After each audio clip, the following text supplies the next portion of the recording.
I'm Gail from Kids Everywhere, and I wanted to show you how to attach your tags on your items. So I already printed and cut out my tags, and I like to add a dab of tape across the corner. You don't have to, but it does reinforce the tag and makes it a little more difficult for them to come off. And then you can hole punch it here, where that little hole punch thing is. And you can use zip ties if there's somewhere on the item to zip tie the tag. But in the case of a lot of shirts now, they don't have an inner tag. So you have to safety pin the tag to the shirt. I just do it where it can be easily seen and where the fabric's kind of thick and it won't get damaged. You don't want to do here because you'll poke a hole through the fabric, and this fabric's so nice and thin and cozy. So there's that one all tagged up. And you just grab your safety pin and whip through them. We'll get through these fast. I like to go through and back through so it doesn't come off very easily. And pink PSNY. Make sure you're attaching the right tag. Don't make a mistake and put the wrong tag on the item, because we'll be a little bit nervous that somehow we're selling it at the wrong price. We will contact you if we notice that. So on pants, I just do it through the belt loop. And I did want to show you if the pants have tighteners. Oh, it does have tighteners. Go ahead and tighten the tightener on the outer buttonhole. And it really does help to use these pant hangers, but I'll show you how to use wire ones in another video. So here's our two-piece Carter's PJs. Let's see, it looks like that's going to need, well, I could use a zip tie through this little bow, but then you won't see the bow. I think I'm going to use my safety pin. Your hanger always looks like a question mark. And then on these, I like to turn them around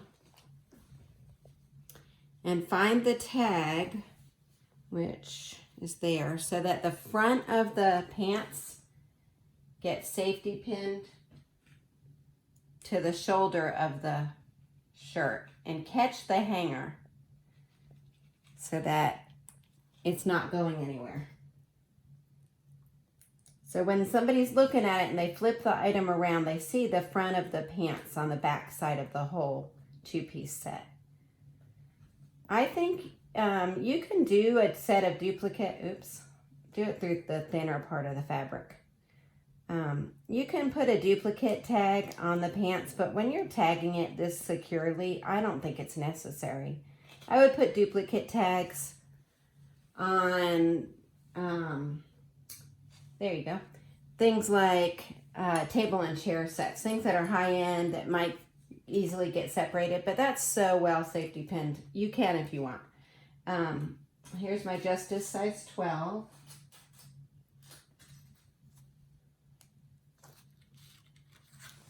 And like I said before, put it through the thicker part of the collar so you don't poke a hole through that thin fabric. Here's a red arrow shirt. She must have loved these because I'm pretty sure I just tagged a pink one like this.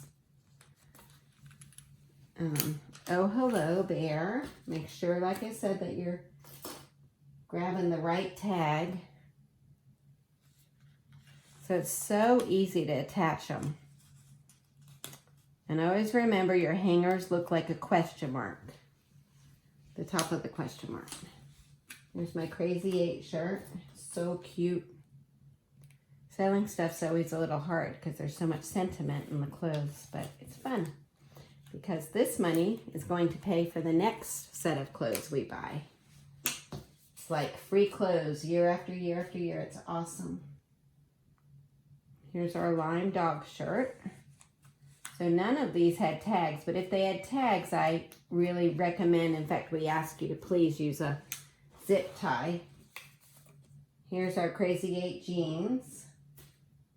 And in this case, just grab your zip tie. Always make sure the bump of the zip tie is on the outside of the circle you make. I'll do it wrong to show you what happens if you do it wrong. So if you put it in and the bump's to the inside, actually can't even get it in, which is good, because it'll just slide right out. On a bigger zip tie, it just slides right out. So you want to make sure it catches and it can't come back out. And then I've got that pair of snow boots. And I think the thing to do with these is to use a longer zip tie, and there is a tag. So use the long zip tie and put it through. And because there's a tag in here, actually I'm going to create a chain of zip ties. But if you wanted and you didn't have a place to attach these to each other, you could just use a clip of some sort or a rubber band here to keep them together and standing up.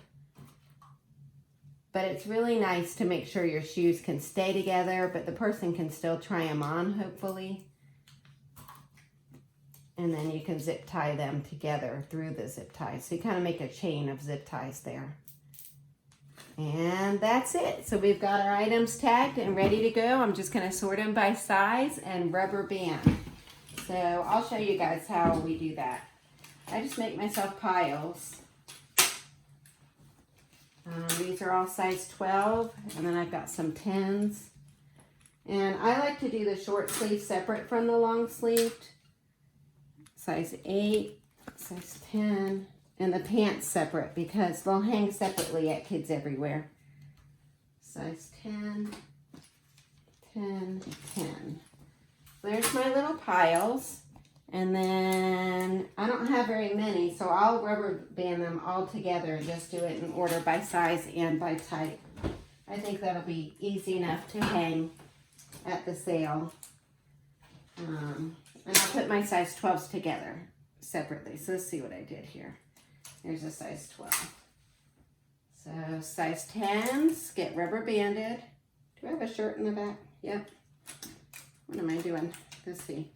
Size 12s, size 10s get rubber banded like this with the shirts, then the PJs, and then the pants. And I just connect the rubber band, the hangers with the rubber band. And then do the same with my size 12s to keep them separate and make sure that when I get to the sale, I hang them properly in their sections. And I'm good to go. I just hang them in the right spot, and Kids Everywhere is going to sell them for you. We know how to sell your stuff. Thanks for consigning with Kids Everywhere.